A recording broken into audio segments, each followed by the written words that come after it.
20 Minute Tim's flagship episode 318. I'm your host Jamie and I'm joined by Martin Melly. Yes. And Stephen Arbuckle. Hello. And if you like what we do, you like us three guys sitting talking about Celtic, we produce independent Celtic fan media and you can support that on patreon.com/20 Minute Tims. You'll get a whole host of Celtic related content, including, crucially, match reactions to every single match just after the final whistle. We produce a podcast on there and come and be part of a great Celtic supporting community on our Patreon, patreon.com/20 Minute Tims. You can support us, you can keep this going. Just three guys just producing fantastic Celtic content, and if you enjoy it, you can take part. Patreon.com/20 Minute Tims. Melly, now that I thought you were going to call us normal men there. We are just normal men. Now that I've got that out of the way, we can get to the business of talking about the real entertainment. We are just the entertainment to the entertainment, but Celtic Park was the real entertainment. 6-1. The entertainers were back at the weekend. It's felt like quite a while since we've had a game like that, but you always feel this team are ready to dish out a paste into somebody. A right old SPFL bleaching, and that's what we got at the weekend. It was good to see. Thoroughly enjoyable. I think it's exactly what we needed. I went into that game, Mel and I recorded yards from the stadium as part of our At The Match podcast exclusively on patreon.com/20 Minute Tims. There's another plug for that there. But yeah, part of what we do is we record right outside the stadium, and I said that it was possibly what we need because it's on the surface of things a challenge. Hibs had been doing all right recently. They'd lost to Dundee United, but they had, kind of quietly under the radar snuck up to third in the league, where we probably expected Hearts and Aberdeen to probably be more up there challenging for that position. Hibs have gone about their business quite well. So coming off the back of a couple of sticky weeks where we've not been hit. The hangover exists. Yeah, of course, it kind of exists, doesn't it? And off the back of a couple of weeks where we're not quite hitting top form. There was St Johnstone, there was Motherwell, lost to St Mirren recently, of course, as well. Thought, right, this is a hard game, so it could go one of two ways here. It could be another kind of quite turgid affair where we grind to a victory, or we could go out there and all the stuff we've been talking about for weeks about how we're creating all these chances and just not taking them, that could all come together. That could all basically just roll in.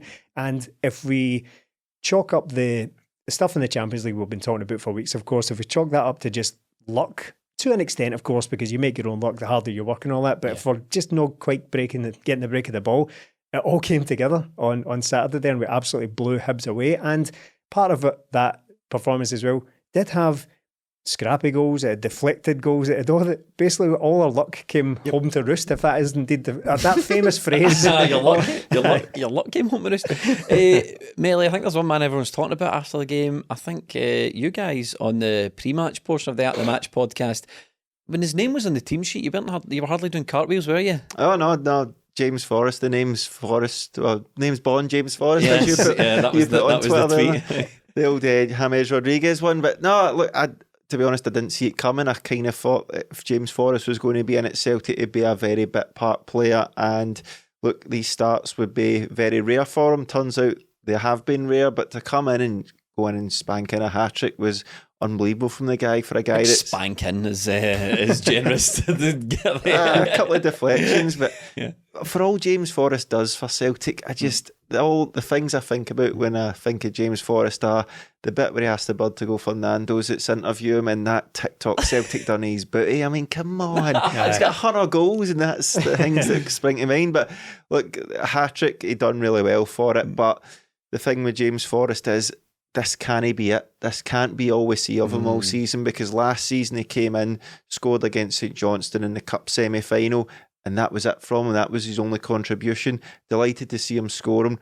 I love him to be an option because that's the kind of guy we love to watch at Celtic. But I'm not expecting a hat-trick every week, but he has to be a guy that can come in and really contribute. And I think on Saturday he showed he can be that. We just need to see more of it in the future. And if he can produce performances like that, I'm all for it, because I love watching the guy like that. I think the thing about Forrest is, Stephen, if you've got a player that's not playing, you've got a player that's sitting on the sidelines for as long as James Forrest has, and he looks as if he's been squeezed out by Jota and then latterly Abada and other people that have come in. James Forrest being squeezed out there. What a troubling image that was. Absolutely troubling. He has been squeezed out, yes. Can we just throw some order here? Right, okay, so he's been pushed out of the side, right, by the squirted out of the side. Yes, by the aforementioned players. Right. You want him when he's called upon to come in and contribute, and he didn't look ring rusty, and I think from James Forrest's point of view, he won't be the only one watching Abada's contribution. I mean, I've said on other podcasts here that I think Abada's his contribution's fine at times, but especially against Leipzig, I thought he just wasn't anywhere near good enough. And after the game, I'd said on our Breakfast of Champions podcast, which is a midweek drop on the Patreon, I said I think it's maybe time to look to bring James Forrest into the side. And James Forrest himself must have been looking at some of these performances thinking, do you know what? I've got a chance of getting back in the side here. I need to make sure I'm ready when I'm called upon. Never doubted him once. On this occasion, do not check the record, bud. I have never once doubted James Forrest. No, it has been, I feel like it's been building. I don't think it was all that much of a surprise that he started the game, because he has been all right in his recent cameos when he's come on. He played just over a half against Leipzig, and looked quite good, as far as you can in a game like that where everything, it was a decent performance and not everything went Celtic's way. I think he looked all right, but I didn't expect him to come in and hit the ground running like that, like a hat trick out of absolutely nowhere. I have been quite vocal about my surprise at him getting a new contract. Well, particularly, I wasn't that surprised that he got a new contract, but the length of it surprised me, to be honest, because we're quite a long way away from his... James Forrest being a proper regular in the Celtic team. It's been several years now since he's been a proper regular. So I was really surprised. But as Melly says, see if he comes in on occasion and just does that. That's why we've built the squad the way we have. And as much as I doubted it, Ange was insistent that James Forrest still has a role to play in this squad. I was completely wrong. Ange called it exactly right. I don't think we need to make lasting judgments on it, though. I don't think it's like, right, you just play James Forrest from now on. I think he will go back to being a guy who comes in and out and shares the position around, because we've got several wingers, which we might come on to here. But I no complaints about his performance. I think he was absolutely excellent. And as soon as do you think he's better than Abada? I think he is. I think he is a better player than Abada. I don't mean that to have a go at Abada, but I think it's... I don't doesn't think mean to have a go. He's called James Forrest shite all season. Then goes, he might be shite, but he's better than you. No, he is a better player than Abada. He always was. He always was a better footballer than Abada. My main concern with James Forrest always was that he's getting to that age now where wingers stop having they're not as effective at this age. There's no getting away from it, and they do have to adapt their game somewhat. But was that no glaring evidence of it right there? Because I don't know if Forrest was really taking players on. He just appeared in the right positions and scored the hat-trick. That wee touch in the clipped cross. Oh, he's good at that. He's still very good at that. We saw a couple of those against Leipzig. What he still is very good at is he's still got that explosive speed. He's maybe not like the quickest he's always been. He's maybe not at his peak when it comes to like running 50 yards and trying to get the byline, but he's very good at having that just one or two paces, getting it past the defender and clipping those crosses. And from a standing start, quite often he'll just the defender will be drawn in by him and he'll just bust past him. He did that a couple of times against Leipzig. So yeah, again, what a hat trick! What a way to get to 100 goals as well. As soon as he scored the first, and then you're like, okay, well, the commentator started saying I wasn't at the game. I'd give him a ticket very kindly to my nephew. His birthday it was. He got to. I know, good Uncle Jamie. But as soon as he scored the first, commentator said he's on for 100 goals here if he gets 3. You thought there's no stopping him. Yeah, he just looked like it's kind of the opposite of Abada and Maeda recently. It went in for him when I think if that chance had fallen to them, it would have hit the wrong part of their foot. He might have got a wee bit lucky with the first one, the way it hits his foot, but it didn't feel like it was happening for those two. It looked like it was happening for Forrest on that day, and everything he hit seemed to go in, and it was a great hat-trick to hit. But if you're looking at it like the Leal Abada thing, it was a very Abada hat-trick, wasn't it? Coming in at the back post, getting those goals, but looking at the rest of his all-round performance, what are we looking for from James Forrest?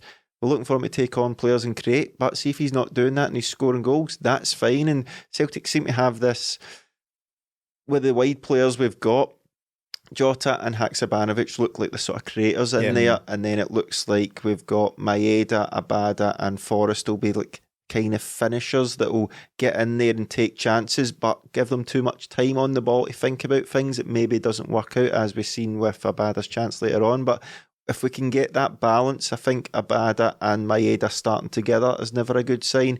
But if you can get Haksabanovic and Jota then on the other side, Forrest, Abada and Maeda, I think we'll be all right, because that's a good blend of creativity and directness. And I think as well with the the team we've got and the squad we've got, having James Forrest in there alongside Anthony Ralston, Bernabei with Giacomakis up front, I think that's ideal for the type of striker we have, the kind of guys that can whip those balls across. I think it's just different players for different needs. I think for me, my main complaint after the Leipzig game, Stephen, was I thought the trifecta of Abada, Maeda and Kyogo needed broken up, because I thought those are two guys, maybe arguably three, but definitely two who are a wee bit off form, and I thought, right, well, the solution here is Abada needs to get dropped. That's just no brainer. The guy needs dropped, and you're probably going to have to bring in Forrest.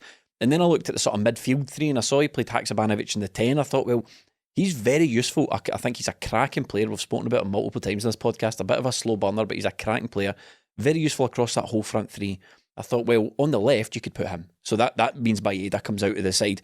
And then with the midfield, we've got like, that's probably where we're strongest of players that can play in that midfield three. And Aaron Mooy comes in and he does really well. So I think Haksabanovic, the quality he's got, solves a lot of problems for us on that side, doesn't it? Yeah, and I was relieved to hear that he was just taken off because he was feeling his ankle a little bit. So I think Ange actually used the phrase, once the game was won. I think we were like well out of sight by halftime, may as well take him off. But yeah, I'm sure I said last week that I'm really impressed with Haksabanovic so far. The more he comes into the team, the more comfortable he seems to be getting, and the more he's creating as well. So he's creating goals now as well. Do you think that left's his best position? Probably. I like him. I'll take him however he comes, to be honest. I've really liked him basically in every position he's played. But I think on the left is probably the more natural one. It's just a dilemma when you've got Jota and him in the team.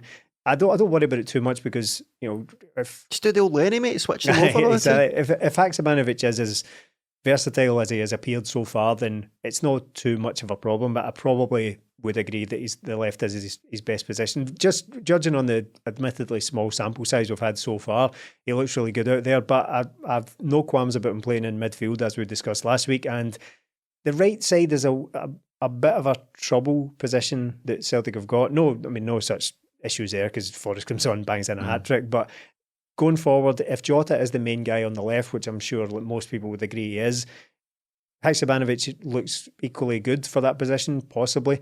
The right side just seems to be either guys who are being shoehorned into that position, such as Maeda, just to get him on the pitch, or guys who are misfiring, as you've alluded to with Abada and James Forrest. Again, as great as he was at the weekend there, I don't see this as being the moment where he now announces himself as being ready to play the next 40 games. I don't think that's going to happen. So interesting to see how they rotate these players in and out, because we seem to be picking up niggly injuries here and there. But Haksabanovic, tremendous player so far. Do you think it was at the time Maeda was dropped? Probably. I think I've always thought with him, look, he's going to get a goal soon enough because he works that hard that something will happen for him. But the longer it was going on, you're going, and look, Stephen spoke about it, the universal language of groans is known by everybody, and it just seems that people have had a bit too much of him. But I still like the guy. I still think he's good. I think when players come into Celtic, you can kind of tell from the start of their career how it's going to pan out for them. And this guy came in, done really well, could play a number of positions, but worked harder than probably any player I've ever seen at Celtic. So I always feel it's going to happen for him. He was just having a wee bit of a dip in form, and that sort of coincided with Celtic missing big chances in big games.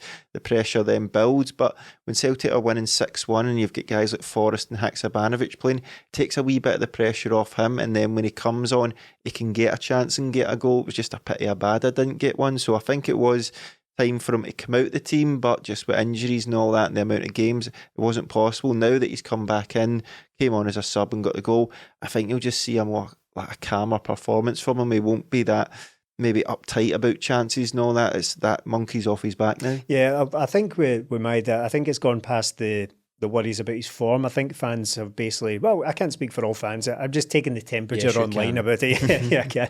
I'm just taking the general temperature of what goes on online and in the stadium as well, because as you've said, the groans are there to be heard, of course, and he will be aware of it as much as anyone, more than anyone.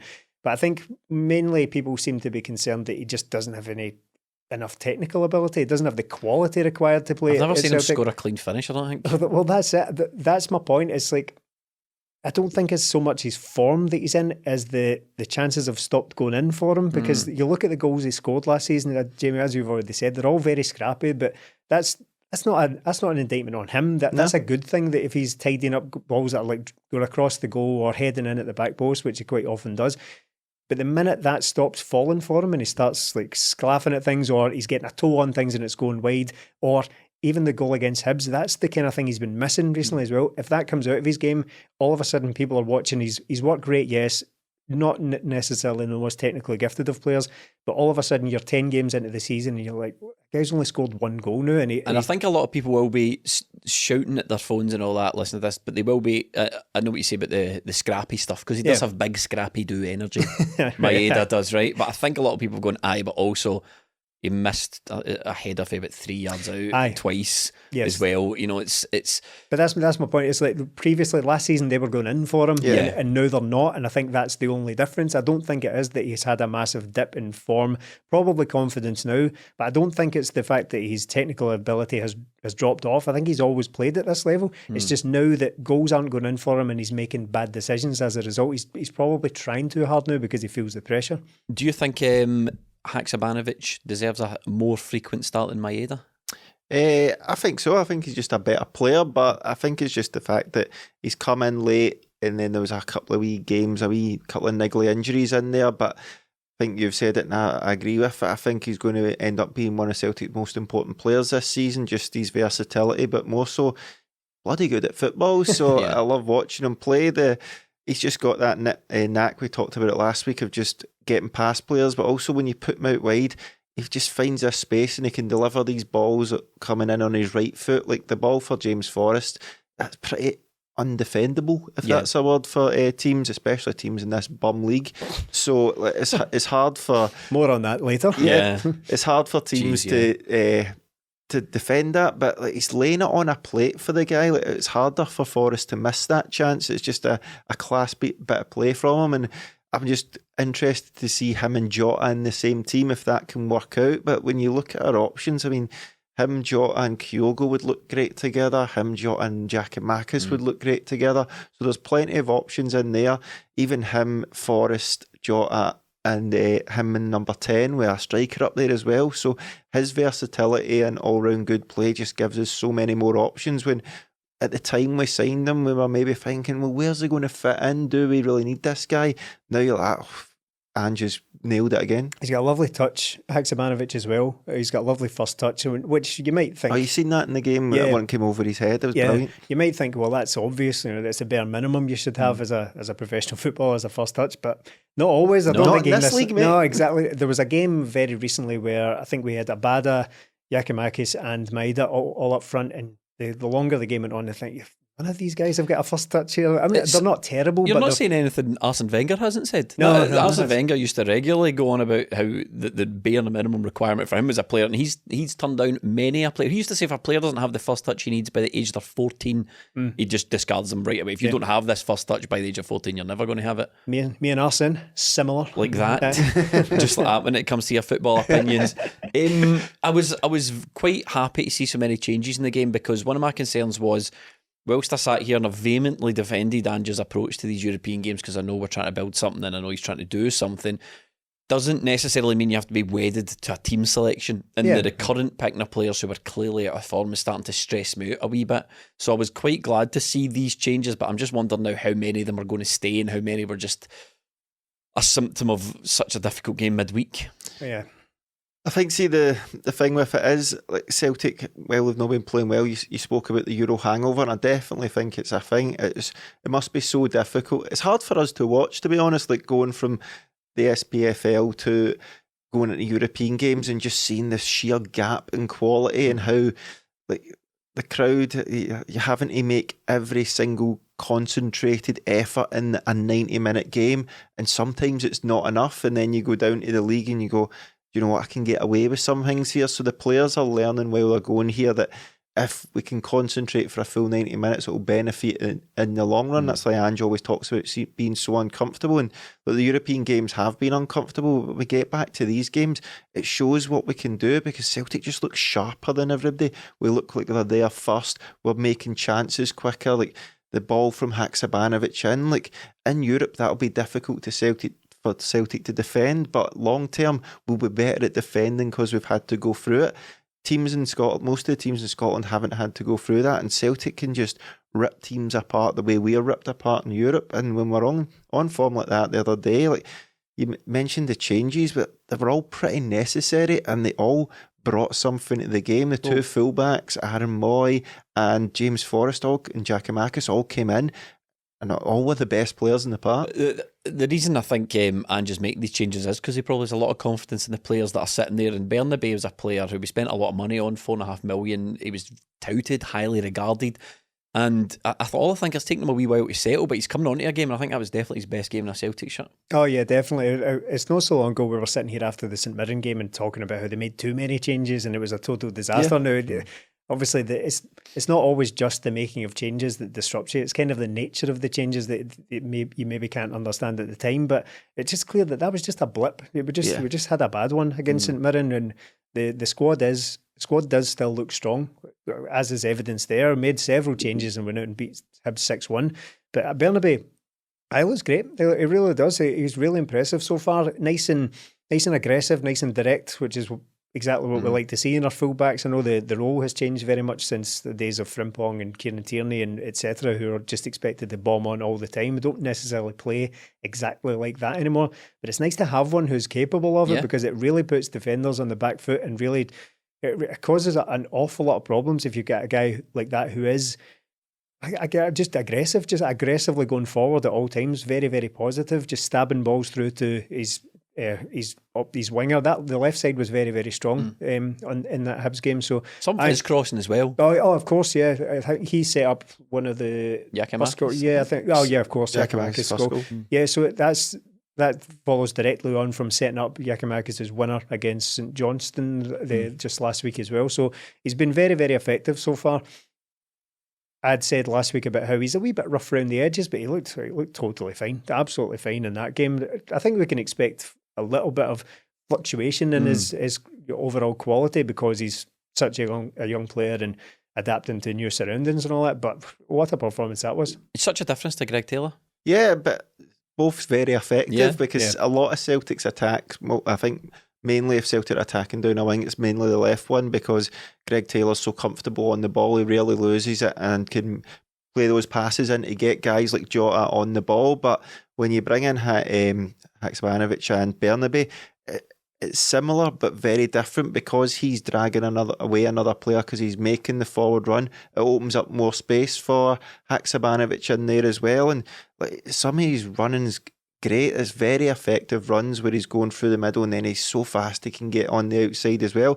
I love watching him play. There's so much he has to learn in the game, but I'm happy to just let him do that while he's playing because it's not as if we're having to throw this guy in and he has to play, and if he makes mistakes he's going to play the next game. Because Celtic have got 4 good fullbacks, we can take players in and out, and this is ideal for him playing in these games like St Johnstone away and Hibs at home.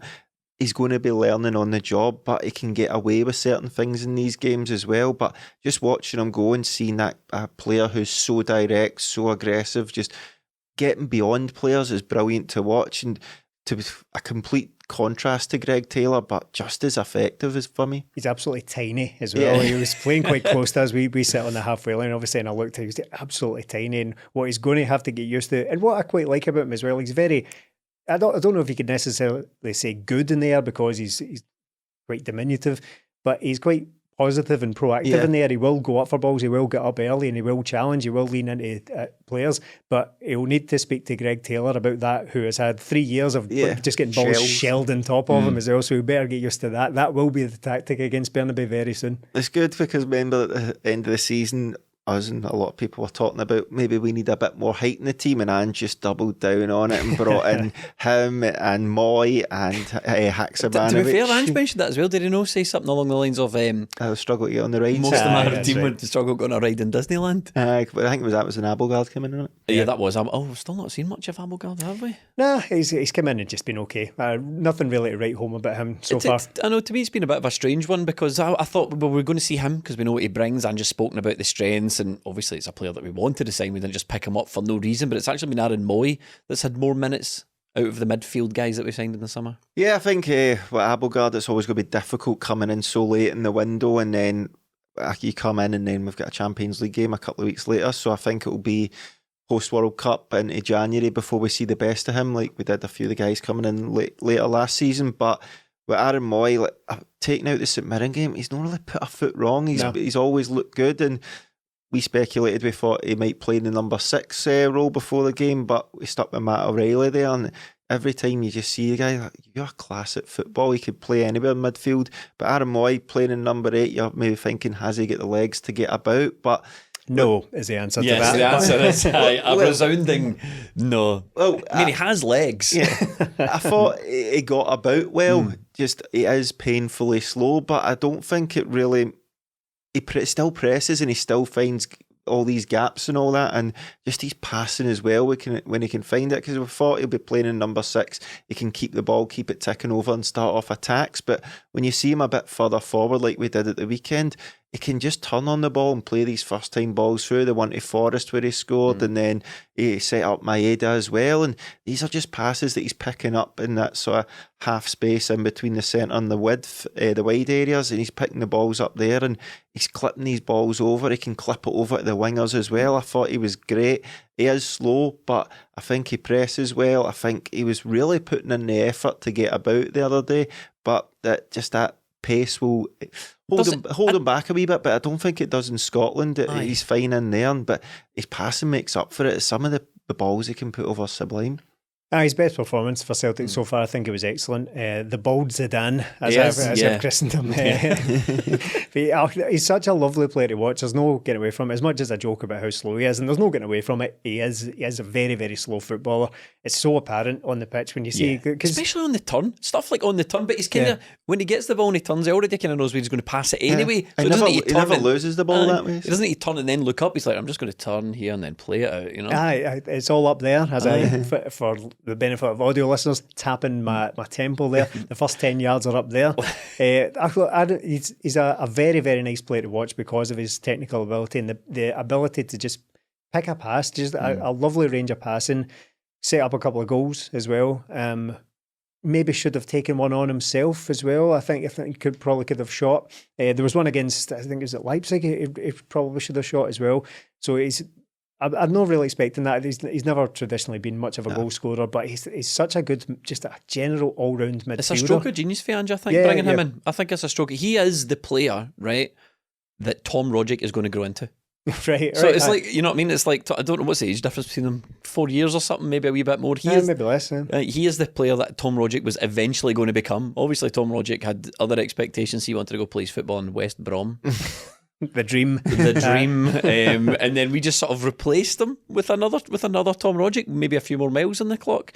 But he's not exactly the same player, but he's a very, very skillful and a astute acquisition. Yeah, I like watching him play. I just feel the St Mirren game gets held against him a bit too much. I think Celtic were off the boil that day and he let his guy go. It happens, but I think he might have let someone go in the Hibs game as well, come to think of it. I think we're probably factoring that in though. I think Ange factors that in a wee bit maybe. What I would say in defence of that is he was very much like a number 8 against Hibs. He wasn't the most withdrawn midfielder like he was against St Mirren, so that was probably someone else's job. But in the replays of their goal, cut us open very easily. But as I said after the game, it's basically the first time that's happened all domestic season. Of course, it's totally different in Europe, but it's happened a number of times. But as far as I'm aware, we've only really conceded a load of set pieces and an own goal and all that. So that's the first time we've been properly cut open. But Aaron Mooy is the guy who's kind of closest to it. He's just kind of ambling backwards. Do you know my favourite part of the Hibs goal? He shushed the fan. The striker shushing the fan. 3-1. We're not to be 6-1. He's shushing the fans. Brilliant. Shoot your shot, mate. I know. You need to take your chances. Get that photo for your Instagram. I thought it was quite a decent goal for Hibs, to be fair. I think Mooy's a bit unlucky that he does sort of let the guy go, but I see Hatate do that quite a lot as well, and he's not really punished for it. Decent goal from Hibs. 3-1, and maybe we're thinking, can they see a way back into this game because with Celtic taking Haksabanovic off? But to get that James Forrest to get the hat-trick straight after it just absolutely killed the game. And it was good to see Celtic, like, they maybe thought we were going down the gears, and then we thought, hold on a minute, let's go out and get this done. So went out and got a couple more goals, 3 more goals, and it was just good to see Jamesy get the hat-trick in there. And Giacomakis, you always call for him and you always say it, look, he'll score when he plays. He does. This episode of 20 Minute Tims is sponsored by NordVPN. NordVPN offer you premium cybersecurity and up to 6 devices for the price of a cup of coffee per month. You can also change your virtual location for all your streaming services, and it protects your computer on public Wi-Fi, amongst many other benefits. I particularly use NordVPN when I'm wanting to shift up things and watch some different content on other streaming services, unnamed movie streaming services. You can switch up the content on that by changing your virtual location. So you can grab your exclusive NordVPN discount deal by going to nordvpn.com/Tims, and that'll get you a huge discount off of your NordVPN plan, plus 4 months for free. Moreover, it's completely risk-free with Nord's 30-day money-back guarantee. And that's nordvpn.com/Tims to get yourself a huge discount off of a Nord plan, plus an additional 4 months for free. I want him to play more games. There's, as I said, I was talking about the Maeda, Abada, Kyogo trifecta up front. I think 2 of them are out of form. I don't know if I could necessarily get away with saying Kyogo is He's a totally different player when Jota, Haksabanovic are creating for him, isn't he? Well, he is, but we still have to navigate these games. We still have to win them. But there's no denying, see, when Giacomakis plays, he scores. I really like the guy. Oh, Don't be laughing at. We've had so simple. every week. I really like the guy. Melly, I think on about 3 occasions tonight you've said Mooy. He's good at football as well. This is the kind of Patreon.com. We can put the link in here. We don't spend your money on thesauruses. Don't worry. I think there's a bit of snobbery about Giacomakis. There's a bit of, well, Kyogo's this, he's this. Giacomakis scores. He does. End of story. I'm trying not to make proper judgments about players and selections based off this game, because another way to look at this, if you choose to look at it like, well, James Forrest should have been playing this whole time, Giacomakis should have been playing this whole time, Mooy, all of the different things that we saw in that game, you could equally make the argument that was perfect use of the squad, and that's how they all should be used. I'm not talking about basically just barely play them and then play them again a game against Hibs because he's going to score a hat-trick. That's probably not how it works either. But that was a perfect freshening of the squad. Will we see the same players turn out against Motherwell in midweek? I doubt it, to be honest. So I don't make any lasting judgments. What I said very early this season is I don't expect the same lineup too many times in a row. Ange played the same one 4 times in a row, yes, which made me a right mug. You tit yourself. I mean, that's it. But since then, it's been absolutely all over the place in terms of not all over the place. That makes it sound haphazard, but I mean, it's very unpredictable. So I expect it to be the same continuing on. I don't think. Do you think there's an argument for starting over Kyogo? I mean, he scored 8 goals in 5 appearances. Kyogo's scored 9 and 7. So right. Giacomakis has got more goals per minute than Kyogo does in the league. Kyogo plays again. Well, in the league, yeah, but the reason they're both scoring is because they're not playing every minute of every game, isn't it? And you can bring one on, rest the other. They're both as effective as each other. I think Kyogo is the better footballer, but Giacomakis just as effective in Scotland. Whether he could do it in the European games, I'm not so sure. But Kyogo's not been great in them as well. So I think Giacomakis is a great striker to have. I don't think you're going to go play him over him or play him over him, because one week Kyogo can bag a hat-trick against Dundee United, and then Giacomakis gets a double here. So, look... Some absolute world-class fence sitting for you there, Martin Melly. Absolutely unbelievable. It's the same for Mange, but he doesn't play one every week, does he? He rotates them. So I think if I had to my opinion can rotate. Well, yeah, fine, okay. I think if I had to pick a favourite, because that's what we're on here to do, podcast. I think if I was going to...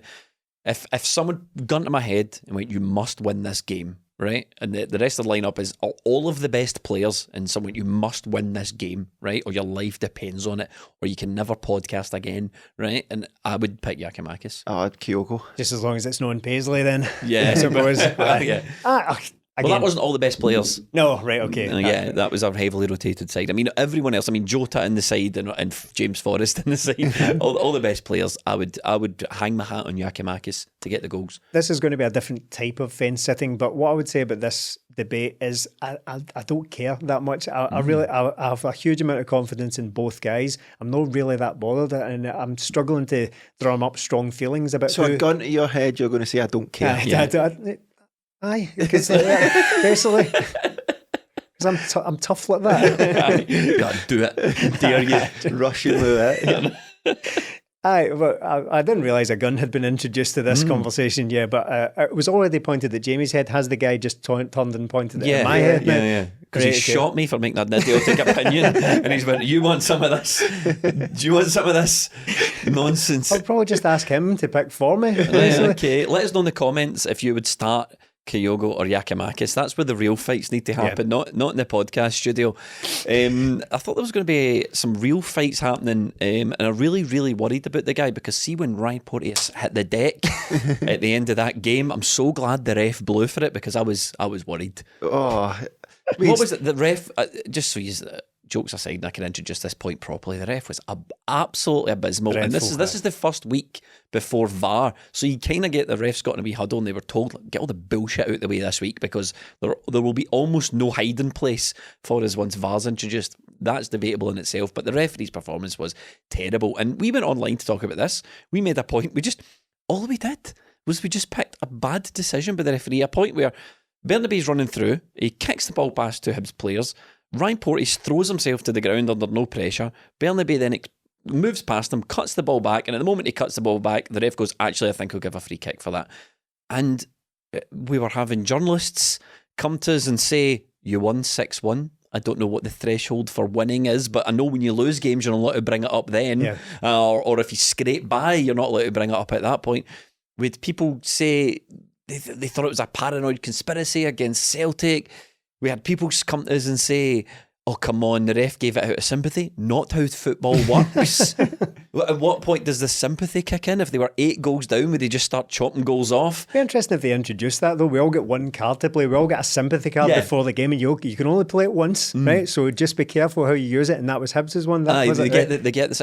The point is, the referee was crap. Yeah. Oh, terrible. And look, we didn't want to see another 7-1 this week, did we, Timmy? So none of that. But the ref wasn't great throughout the match. I thought there was a lot of decisions, but there was one where there was a blatant pullback on a Celtic player and the guy didn't get booked, and then a while later Matt O'Reilly does a challenge and gets booked, and you're like, right, the consistency thing, we're calling for that again. But even if you're taking that Matt O'Reilly thing out, the guy stopped Celtic breaking forward by pulling somebody back. That's a booking. That's the law. And we've seen players sent off for that this season. Yeah, not Rangers players. No, well, Lundstrom did, didn't he? Yes, well, okay. But the decision at the end was one of the most baffling I've ever seen in that's a why game we highlighted in Scotland. it. Yeah, we couldn't believe it at the game. Like, he brushes past Porteous. We know the size difference doesn't really make that much of a difference, but brushes past him and is about to cut it back, and the ref blows up for this foul that never existed. And you can tell it was terrible. I knew it was terrible at the time, but the rage from the whole stadium, or what was left of the stadium, because it was so late on, but everybody was furious, so furious that a 6-1 win for Celtic finished on a chorus of boos because of this decision. It was incredible. Ruined their party, and it's nothing to do with when the ball's played by, but before the ball's played by Bernabei, the ref blows up. So I'm not having any of this Kyogo missed or we didn't score from it anyway, because you could see Bernabei's hands going up before he even plays it. It was a ridiculous decision that has to be asked about and explained, because I can't for the life of me see why he's given a foul to them. And I just thought he was erratic all throughout the game. It seems to be Celtic get a lot more fouls than teams. But look, I'm not wanting to say it was a conspiracy or anything like that. I just think it was a terrible performance from the referee again. And this is the exact time we should bring it up, when we've absolutely pumped a team, and then we can go, what was that shit? That's the thing. You're not allowed to, you're just not allowed to mention how bad the referee is. And as Welly said, some of the decisions are baffling, and there's no point, there's no mechanism here to complain about how bad the ref was. I think what you just need to do is you just need to moan about the ref and then forget what everyone else says about it. Just forget all the crap that comes your way. Well, much like all online discourse these days. What happens is a point is made and everyone will rush in, and before they decide whether they agree or not with that point, they'll step over that. We'll park that aside for a second. Who is making the point? Oh, it's Celtic fans. Right, I'm going to step back over and say, stop moaning, FFS. Right, so that's how it works. I'd love to see the flow chart on things like that. So Union Jack flag will be there. Yeah, so like bad decision is the first part, right? So is it Celtic? Okay, yes. We'll go down, right? Okay, right. Yes or no? Right, so drop it down again. Did you win the game? Yes. Stop moaning, FFS. All right, that's not what I wanted. So, all right, I'll cheat. I'll pretend I didn't win the game, right? So go back up, right? Celtic fan. Did you win the game? No. Right down. Oh, typical Timmy bitter conspiracy theories. So where am I left here being able to complain about it? Let's see, joking aside with this. But the thing is, we'll just interrupt there. You're quite right, because every fan of every football club does it all the time. Yes, yeah. So this is why it's important, right? Numerous people said to us there, it doesn't matter, you won 6-1, right? Stop moaning, FFS, blah, blah, blah. Typical stuff, right? Again, they're not taking into account what is actually being said. They're just deciding that Celtic fans are moaning and are disagreeing with that. Yeah. Right? It doesn't matter what the point is. It's just that Celtic fans, they were 1 degree away from calling us privileged or something like that. Right? Just check your privilege, Celtic Timmy. fan privilege. You won 9 leagues in a row.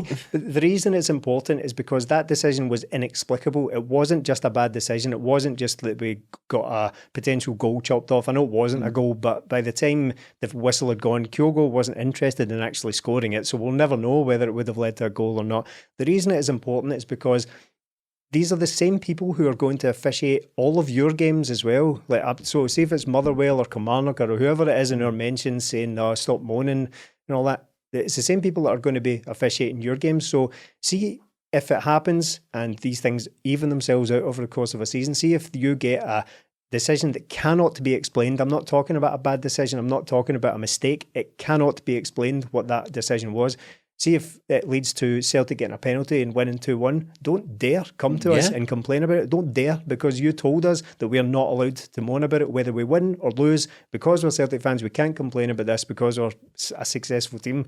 How that reflects on me and my opinion on the decision, I don't know. But the decision itself, it was also put to us that, well, big deal, it was a defender bought a foul. You see it in every game. That's not what happened either, because I could accept that. I could explain that in my own head. I could say that, all right, we've been done there. The referee's been done. He's seen a foul that didn't exist. But at least if the defender dived, that's what diving's for. It's to try and buy a foul. He's been done there. So have we.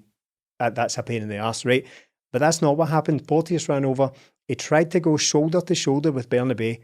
Missed. Completely misjudged it. Missed. And his own momentum made him fall over. He didn't dive. It would have been better if he'd dived, because I'd have been like, oh, you're diving, right? All that kind of stuff. But that decision cannot be explained. He ran over and fell over. This is the thing. These decisions can't be explained. Yeah. And the minute people go, oh, they create this strong, big conspiracy against it, the decision can't be explained. Why wait until Bernabei's taking 4 paces and cuts it back before you blow the whistle? Yeah. You've got the whistle in your hand. Just blow the whistle when you think the foul or whatever you think's happened. But listen, all over now. Complaining about refs will be a thing of the past, because that is the last game until VAR comes in. Right. We've experienced VAR. Obviously, Celtic fans have had VAR in the Champions League. We've had VAR Europa League. In the Europa League, when we played Copenhagen, there was VAR. There was VAR interference in that game. I was having to reread the Scottish FA have brought VAR forward, so it was meant to be after the World Cup. It's starting next week now. Anxious already with that, bringing it forward. I know, lads. across all the Premiership stadiums, they're going to be equipped with 6 VAR cameras. A whole 6 cameras. Not just that, Stephen. Wait, there's more. Hampton is also going to have 6 VAR cameras. Now, do you know VAR is obviously big in world football just now? I think we're going to have the debate in a second about whether or not we think VAR's improved football and all the rest of it. But it's arrived in Scotland, the pinnacle of technology, brought to you by Hawkeye. Do you know how many cameras the English have compared to our 6? 18. No. Nearly double that, Stephen. The English the English refs have access to 33 high definition cameras. 6 cameras we've got. Including 4 slow motion cameras and 4 ultra high definition slow motion cameras. We have 6. We've got 6. Plus, Hugh Dallas suspended above the stadium with a GoPro, with a Nokia 3310 filming it. On a zip line. Right, so, Andrew Dallas looking up, how am I doing, Dad? yeah, Andrew Dallas. So this is all going to be beamed back to Caledonia House, I think it's called, where the video assistant referee will be watching the game, and it will be used. So this is your crib notes for VAR going forward. So we all know how it works. Red cards, mistaken identity, goals, and penalty area incidents. And if any of those that the ref thinks he's missed or the ref needs assistant on, he will get a wee phone call, VAR, and he'll go and he'll go. Phone call? He'll go, I don't know how it works, right? He'll get a text, right? And it's beeper. It's SFA here. So it's beep, he'll go beep, beep, beep, beep during the game, and he'll have to check it, and then he'll run to a landline, and he'll phone you, and you'll say, you want another look at that, and he'll fax through the incident, right? That's how it's going to work in Scotland, probably a fucking cut down version of VAR. Has a VAR improved football, though? We've not had the discussion on the podcast. Stephen, has VAR improved football? From your experience of watching the Champions League English football, has it improved football? No, it hasn't. It hasn't improved football. I suppose that a different way to frame that would be, I'll ask the questions. Well, as a firm, no. For me, it hasn't improved football, but has it improved the ability to get certain decisions right? Aye, it has. I mean, on the surface of things, it does what it says on the tin. It gets decisions right. You then are drilled down into the fine details of someone's toe or someone's armpit or whatever it was before it being offside. Yeah. Is that football? Is that improved football? Again, categorically no for me. I don't think. I mean, again, parking that aside, the two separate issues for me: improving the game and improving the decisions made. All of that stuff comes into improving the game. All the elbows and heels being offside and all that sort of stuff. So it's a firm no, but you do get decisions made correctly, even if they are a little bit anal about it. Yes. Melly, has VAR improved the game for you? I thought it would. I thought this would get more better decisions, and being a Celtic fan, a conspiracy, everyone's against it. I thought this will be good for us, but we know with the referees and who's going to be running it, it's going to be very difficult, especially 6 cameras. I think it depends how it goes for you, because we've had both sides of it in the Copenhagen game we spoke about. We got one a penalty against us, didn't we? Or we got a decision for us, but in the Leipzig game we got a couple for us. It depends how it goes for you, but it just kind of takes out the emotions sometimes. We, as Celtic fans, are so used to just celebrating a goal now. I don't know if it's the same for fans down south or in other European countries that have got VAR, because there's a chance it could be ruled out for nothing, for something you haven't even seen. So I think it should improve football. I don't think it has, but I think the confidence of this VAR, as far as Scottish football goes, sort of really sits on a knife edge, because at the end of the day, we're the stakeholders of the game, we're the fans, and we're the guys that watch it, and it's, whether they want to admit it or not, it's brought in to improve the experience for the players and all that, but also us. And our main gripe with the referees is they're all dummies. That's our main gripe. We struggle with some of the decisions the referees make. We see blatant things on the pitch that they don't see. They make decisions which are completely mystifying to me. So the problem we're going to have here is, if a ref makes a decision there and then on the pitch, he blows for a free kick, like the one we just spoke about, well, VAR's not going to look at that, really. No. I don't think that's just allowed to happen within the game. Well, if you put it the other way, if Celtic had went on and scored from that, VAR wouldn't have even looked at that for a second. And that's the problem we have with it. It's just we don't have the confidence necessarily in the referees, and the referees aren't as strong, and they don't have the cachet that English referees have. I know people complain about the English refs and all that, but they're not thin-skinned. They're not. This criticism doesn't really break through at the league level for English referees, as far as I can tell. I know people talk about the refereeing instance, but they seem to move on very quickly. Whereas in Scotland, these things, it's one manager, then the next manager, and over the course of a weekend, all the managers complain about the referee. And I think that's the problem. You need the confidence of people to buy into this VAR thing, and see the first time we as fans see something on the TV that doesn't get pulled up for VAR. So see, we're watching a game and the game showed the replay and it should be a blatant red card, it's a blatant handball, it's a blatant penalty, and the VAR guy doesn't flag it up to the ref, and the game just goes on. People are going to say this VAR's completely pointless. See the first time a club, maybe not Celtic, because we're not usually so vocal in these things despite the reputation that we've got, but Rangers, see if Rangers are done by a bad VAR decision, they exist at the moment to break down everything that's happening in the league. Protest, sponsorship and all these sorts of things. They don't take part in these sorts of things. So the first time something goes wrong with VAR, They don't have the built-in confidence in the refereeing institution to let it go. So I can see this thing coming.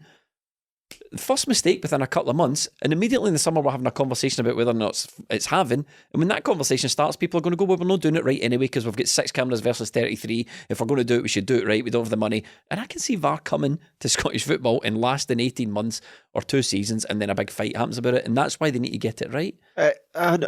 Rangers, am I making this up? They were one of the ones that voted against it? Presumably. Yeah. But just, you know what? You don't even have to fact check it. Just say yes, and then, just probably. World, they make up shit all the time, so I've just made that up as well if it's not true. But the thing that I worry about it is there's going to be teething problems because every league that's got it in has had teething problems. No, I don't think there's any league that have brought it in that it's not stayed, and I think that's the way it's got to be now. If it's coming in, it's in for good until... Plus, our commentators famously open to new ideas. I can't wait till Hugh Keevins and Chick Young get hold of the decisions. Chris Boyd, and all that. all the numbskulls. No offence to anyone particular. I don't know. Well, Chris Boyd, you're a numbskull. But no, I'm not calling Hugh Keevins a numbskull. If you were offended by being called a numbskull there. Yeah, it's implied. Yeah. Look at your own. If you walk in and go, oh, a numbskull, and a guy turns around and goes, you can't call me that. Yeah, it seems to be full of them. But the way I look at it is, see that I'm just framing it in this decision at the weekend. Do I have faith that the ref would have let that play out and then let VAR judge it? No, I think he would still blow up for it. And then, but what's the point in this? So I think it's going to be a lot of teething problems because I don't know how much training they've been doing on this, and I don't know why. Definitely minutes. I don't know why it's been brought in early when there's a pack of games. So you could be refereeing a game on Wednesday night with no VAR and then go into the Friday night game and there's VAR. So I think it's going to be tricky to navigate it. I think fans and pundits and all that are going to be against it if they get it wrong, which I think is inevitable, especially with the referees we have here. So how much credit do we have to, because we sitting here, we've got a fairly large audience as far as Celtic fans go. We're pundits. How much, whether we like it or not, you know, we're part of the chattering classes of Scottish football, right? How much of a leeway, how much are we going to sit here and practice what we preach? Are we going to let a couple of early mistakes go and say it's teething problems, or are we going to be here? Celtic play with VAR next weekend. We record this podcast on the Tuesday, and we'll be sitting here going, bin the whole thing. It's absolute crap. It's not worth the TV screens it's shown on. This season in particular, I don't think there's any getting away from the fact that it's going to cause a lot of debates, a lot of rancor. Maybe that's why they brought it in early, just to interject a wee bit. Maybe they brought it in early because they thought the less games we have pre-VAR, the better, because that saves that argument that everyone's talking about if this happened X weeks ago. It could be, but I think it's too late for that as well, because inevitably I'll be astonished if this season doesn't throw up very similar incidents in the latter half of the season than happened in the first half of the season. Somewhere, none of those were picked up by VAR, and some will be after this point. They will be compared to those decisions that went against some club or other, that led to goals, that led to penalties. That will happen. I'd be amazed if that doesn't happen this season, and that's what happens if you bring something through that totally changes the game halfway through a season. In what is already a weird season with a World Cup in the middle of it, we've got this to look forward to as well. If there was a decision I would have VAR'd in the Hibs game, it would have been Lee Johnson's decision to dress the way he did. As soon as he was leaving the house, I would have went, that was in fairness, I mean, Edinburgh's a long way back. He wasn't going back with the team. He was getting dropped off at Yates' line. Had the old jeans and shoes on. Giacomo. Giacomo. The most appallingly dressed manager I've ever seen in my life. By the way, whilst we're segueing to badly dressed managers, please, Celtic, stop making Ange wear that bloody Celtic. It's cheap, right? It was like funny when he first started. It was a gimmick, right? Stop making him wear the Celtic branded V-neck. He looks like a primary school teacher or something. Acrylic jumper on. Not even a primary school teacher, because they get to choose their own uniform, but it's honestly so bad. But Lee Johnson's get up was fucking wild, man. Absolutely wild. Please, Mayor, kind video editor, drop in an image of that right now, because that was a fantastic get up. As I say, on his way to Frankenstein's in the Town in 2003 or something like that. And definitely going to all bar one that evening, wasn't he? Stephen, Michael Myers sure is scary, but the last thing you need to be is hairy this Halloween. Luckily, our friends at Manscaped have launched their 4th generation performance package to make sure your pumpkins get the ultimate carving experience on this spooky day. Turn your bite-sized treat into king-sized candy and join 6 million men worldwide who trusted Manscaped Go on to manscaped.com for 20% off and free shipping with the code TIMS. Make the right call this spooky season. It's trick or trim. Jamie, do you know what I used to do before Manscaped came along? Broken bottles. Scissors and or sometimes fire. It simply doesn't work, so thanks to Manscaped for finally coming along. Have you ever tried to trim your balls and it turned into a Freddy Krueger film? Well, luckily Manscaped is here to save the day and make sure you're feeling your best in your costume. Unlock your confidence with the Performance Package 4.0. Inside, you'll find the holy grail of men's grooming items. They've made it easy for you to upgrade your grooming routine. It's a full moon out and the werewolf in your pants is howling. It's time to tackle that problem with the Lawnmower 4.0. Get 20% off with free shipping with the code TIMS at manscaped.com. That's 20% off and free shipping with the code TIMS, TIMS, at manscaped.com. Say trick or treat to beautiful new Halloweeny with Manscaped. We were going to shoehorn in a point about how bad Ryan Porteous is, but we sort of skipped over it, didn't get a chance. So take that shoehorning. I broke the fourth wall there to talk about shoehorning because the guy's a head case. Well, the guy, he's never too far away from Celtic online chat because he's always one of those, I'd take him because he's exactly what we need. Stuff, especially off the back of playing for Scotland, but he is rubbish. He is absolutely rubbish. He has one brain cell, and he doesn't. Dreadful. Really, really bad. These guys would have Jack Hendry and Ryan Porteous at the back. Imagine us going to a Champions League game, and our backup centre half was Ryan Porteous. Doesn't even bear. Give me near bit on back. But it could. We've got a couple of Champions League games left to play, Melly. But for all intents and purposes, we're out. We're out, and it's a bit harsh, but we didn't get the results, and other teams did. We look at it and look at these games, and I think we should have got more out of it. We maybe speculated in the last couple of weeks that will we rue that Shakhtar away game, and we do. We really do. We should have got 3 points there. We created more than enough chances to get it, and we simply failed to, and it's put us under pressure. And look, we went out to Leipzig and get beaten both games, and it's meant we went out. Slim chance of getting the Europa League, but I do think it's pretty slim now because we have to get something in Madrid. But I think, again, after the game, I'm like, right, okay, let's try and take the emotion out. I still think we played quite well, but we just got done by a team that is very, very good and very effective at what they do. Could Celtic have done things better? Yes, but was it a decent performance? I still think it was. It took until Rangers getting absolutely smashed into the dirt for people in the Scottish media to suddenly come around to the idea that the Champions League is difficult, Stephen. But it's something that we've been saying on this podcast for a wee while, that although Celtic haven't been ideal and there's been some question marks around particular players' performances, I think I broadly agree with the manager's approach. I broadly agree with the manager's comments that at no point did we look out of place in the tournament like Rangers have at almost every opportunity in here. We've not looked out of place. We've made chances. We've just not been clinical enough. We've just not passed them up. Maybe we've just lacked a wee bit of quality in the Champions League. There is a big gap between where the domestic stuff sits to where the Champions League stuff sits. So it's possible for players to be get that big. That's bigger. Yeah, we'll keep it short. Keep it in short. So it's possible for players to be, above the domestic stuff, but not quite in the Champions League. And I think that's maybe something that we need to reflect upon a wee bit about which players thrived, which players didn't, which players passed, which players didn't. But overall, I'm torn, Stephen, because I said at the very start of this tournament, I want Ange to approach it the way he wants to approach it, the way he's going to approach it. This is the test and I want to see it. But at the same time, I said I didn't want to be sitting here midway through the tournament already out saying, oh, by golly gosh, didn't we play well? And I kind of part of me feels like that, but part of me also doesn't feel like that. And I think part of me also didn't realise at the beginning of the tournament how difficult this was going to be. Yeah. I think all of us maybe underestimated the opponents. We certainly underestimated Shakhtar, who Melly's sitting there saying we should have beaten them, yes, but they've also taken points off everybody, including Real Madrid. Shakhtar have done well. So there's a lot going on, but I think overall I'd be lying if I said I wasn't disappointed that we didn't qualify. But having watched the games and seen the quality of the opposition, I can understand why we're in that position. Are you disappointed but not angry?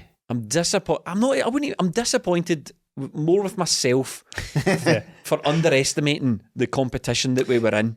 And this is, but there's no shame in that, is there, Stephen? Because this is what the whole purpose of this whole tournament was to see how we stacked up in the Champions League. And this is an honest assessment of it. We just fell short. I think you've summed up the various emotions of it quite well there. Thank I think it wouldn't hurt me to tell you more often. I think you've done quite well with that. Of course, it's disappointing. Of course, it is. You don't want to go out after 4 games and fairly comprehensively out with 1 point. Should have done better. Should have taken more chances. But I'm struggling to drum up the excitement about it all that other people seem to have about the just no good enough and all that. I mean, the righteous indignation. That's exactly it. Yeah, righteous indignation about going out at this stage. It is totally different. I think we've had this discussion a number of times, and I'm conscious of just repeating myself. But it's very difficult because we've played the same opposition twice in a row, and it's played out very, very similarly. We just didn't take chances, and then we're beaten. So. And if you want to hear our thoughts on those individual games, not a cheap plug for the Patreon, but we don't really discuss the to's and fro's of the individual games much on the flagship podcast. But if you want to hear individual thoughts on those games, patreon.com/20minutetims. Yeah, and I was at the game with Leipzig, and someone asked us, we were approached at half-time by a listener who said he was just a fan telling us what a superb job we're doing at half-time. And he asked us... This is the first time I'm hearing about this, by the way. What do you think of the game so far? Did he not ask for me, no? Well, it was implied. He looked crestfallen that all of us weren't there. Yeah, very good. And I asked what I thought of the game, and I was like, do you know what? I don't know, because it's so intense. You barely get a second to breathe in the Champions League to take it in. At one point during that game, when it was still nothing each, I found myself thinking, look, I'd rather either be 3-0 up or 3-0 down now, just to alleviate the pressure, because one way or another it's going to play out the way it will. Yeah. Obviously, I'd rather be 3-0 up than 3-0 down. But at one point, I thought it's so intense that I just want the game to be decided in some way or other, because it's just constant. We're not used to it in domestic football, so it's disappointing to go out. Of course, it is, but at the same time, if we treat it as a test to see whether we are a Champions League ready club, at the moment we are not. We've not qualified for the thing for years, and the debate was always, but we're a Champions League team and we're having to play in the Europa League. I don't think that's the case. I think we can be proud of how Celtic went about it. Yep. Played football, took the games to these teams, and just came short, because the alternative is, you've already mentioned it, you look across the city, you could just go in there and meekly try and play for draws and still lose, convincingly lose every single game. I'm not saying that's what Celtic would have done, but it's quite often if you take that approach, is what will happen against teams that are much better than you. Celtic were deserving of more points than they got based on the level of performance, in my opinion. But it doesn't really count for much, because we are out and we're kind of running out of games. I'm reluctant to now look at the Europa League, because the whole time in this Champions League campaign, we've been like, right, we've got this game, we've got the 2 home games ahead of us, we need to really target those. Right, we've lost these couple, so we've got this ahead of us. We need this. We need Real Madrid to keep winning in order to qualify, but we need to do this. So slowly, the games have just been ticking away, and we're running out of options. Now the focus goes to the Europa League, and we're just running out of games in order to qualify for that as well. It'll be a great bonus, but it's all... What do we need to do to get in the Europa League? Because I've kind of lost track. Certainly win a game. Yeah. At least 4 points. At least 4. And hope someone else does us a favour, including in the Bernabeu as well. So we need to take something from the Bernabeu. So it doesn't look great, but it's overall deflating to go out at this stage, because the most disappointing thing about it is not that Celtic aren't as good as these teams. It's just that could have had so much more had things fallen our way. And it's no just luck. There's quality in there as well. These are good teams, and they made that count by taking chances that Celtic weren't. Quite often, these teams will create no more chances than Celtic will, but the difference is they take them. Yeah. They're clinical, they're lethal. So it's overall a wee bit flat. Mixed emotions for it, but I'm not as angry about it as other people are. No, I'm not angry. I'm just a wee bit should have done a bit better. And I mean that because I think Celtic, what we said, that can we compete in this tournament, not being in it for so long, playing this style of football?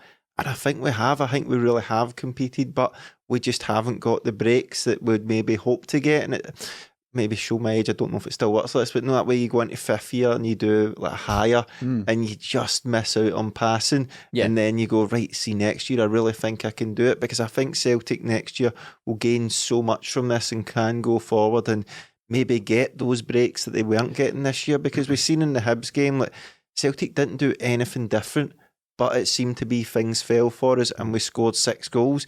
Could we not have maybe scored 3 or 4 in that one and got 1 or 2 in the champ? Spread the goals And 18 years later, Melly's still trying to pass 5th year, by the way. So good luck next year. There's always next time around. The year 2040, Celtic will qualify from the group.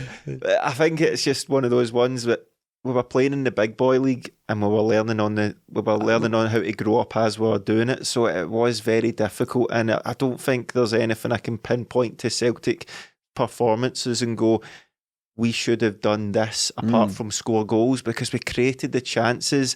There was only the one Joe Hart goal that I think was completely avoidable. There's no laughable Celtic in Europe goals apart from that one. I think we've competed, we've created chances, we've just maybe not got what we deserved. And usually you say you make your own luck, like you mentioned, Stephen, but I don't feel Celtic got that. I mean, you're talking about this learning, and this is something that I discussed as well. I think, we're learning the Champions League. I don't necessarily know if 1, it should, or 2, it should be allowed, to run through a whole, you don't play a whole Champions League tournament and go, right, okay, well, we learned for that one, so maybe next year's our assault. I think specifically with the back-to-back Leipzig games, within at least 3, you know what you're up to. But the Real Madrid, the Shakhtar, and the back-to-back Leipzig games, after the first leg and the return, you should know what you're up to. So I don't know if I'm going to extend the learning on the job thing for the whole tournament, but to sort of carry on the school analogy that you used there, Melly, I think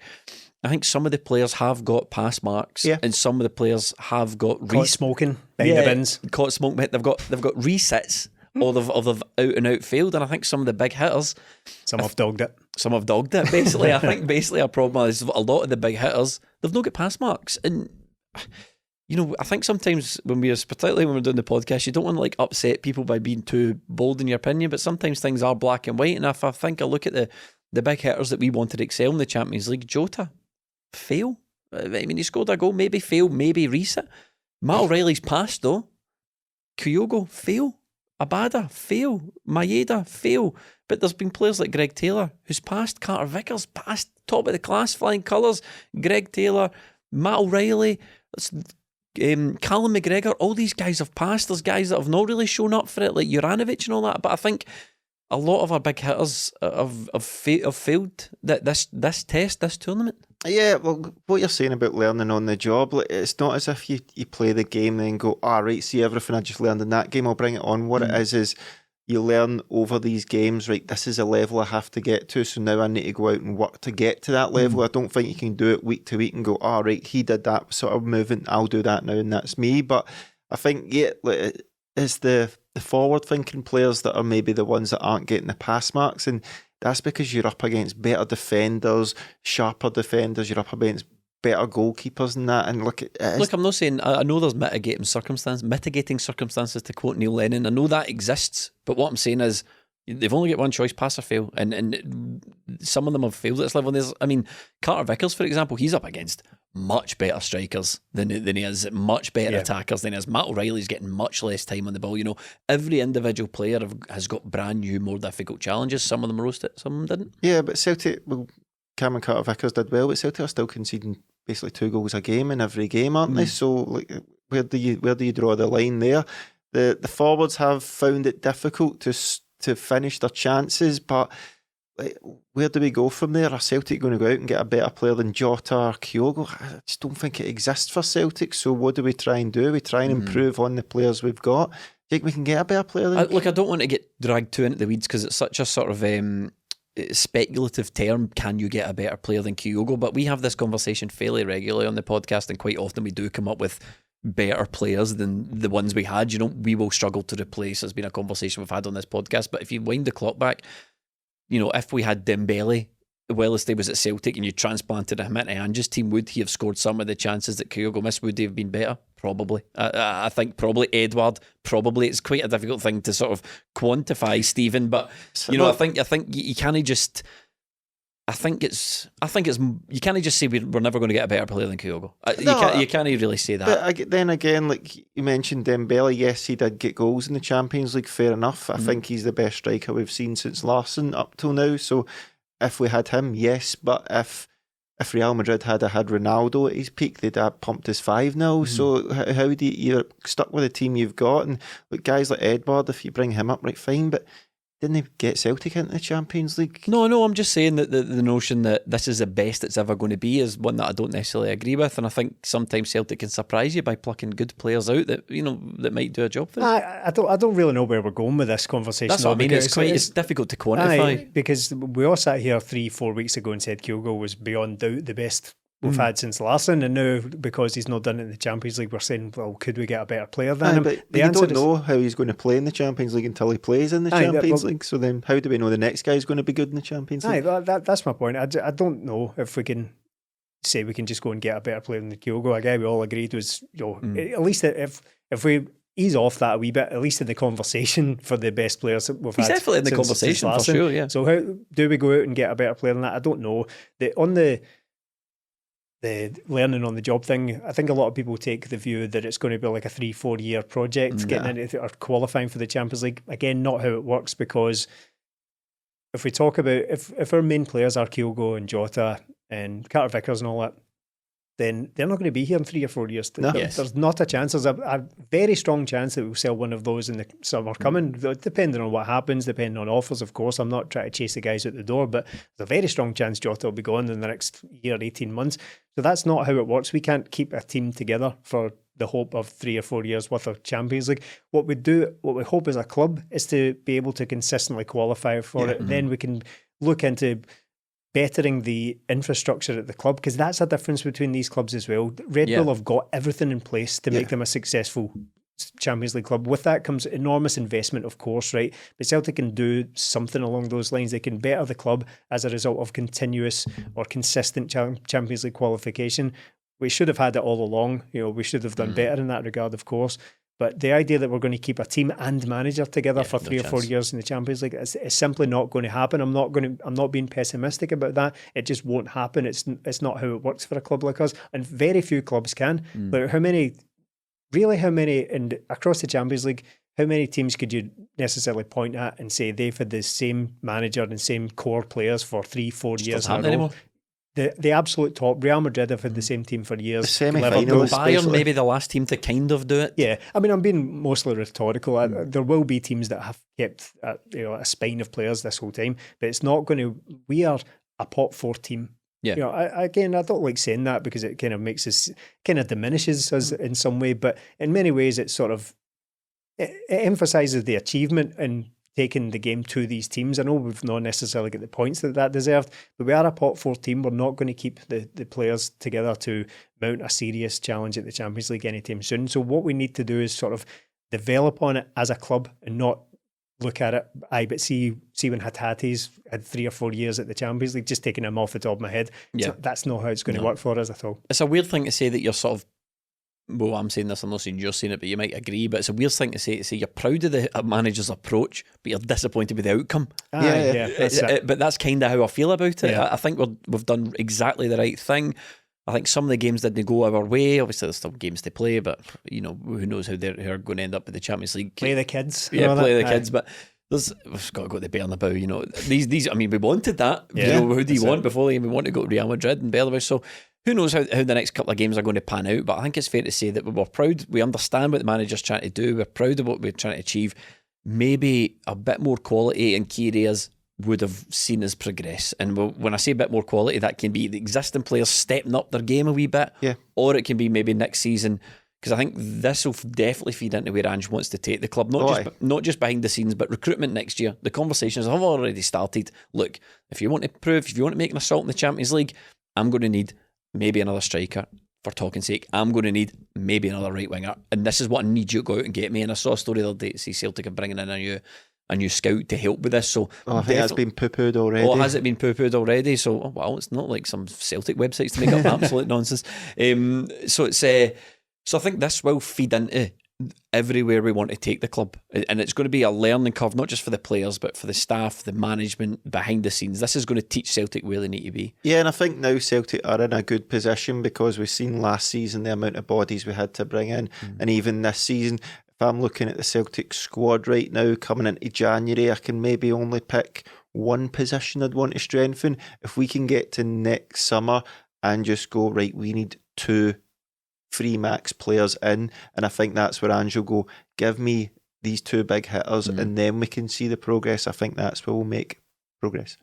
And on that progress, we will end. Thank you so much to everyone who watches us on YouTube. Thanks to everyone who listens across all the platforms. I spoke about it before. If you want to support us, patreon.com/20minute Tims, £2.50 per month.